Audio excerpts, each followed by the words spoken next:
bila naik motor nak pergi kerja ni, macam perangai orang yang bawa motor yang boleh kita jumpa.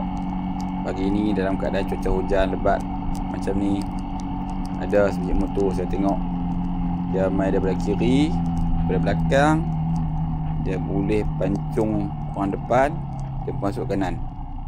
Dia ada bagi signal, tapi signal sebenarnya untuk orang belakang, bukan untuk orang depan. Mana boleh tak pancung macam tu. Memang tak patut dia buat lagu tu. Nampak dia tu. Tu nampak dia pergi tepat. Apa dia pancung kawan tu. Kawan tu horn dah dekat dia. Tapi dalam video ni tak dengar lah. Saya boleh renyih lah, nak buat apa lagi. Lepas tu saya pun tegak motor saya kena pancung lah. Dia pun keling kepala haru sungguh. Rupanya motor tu geng divider kanan.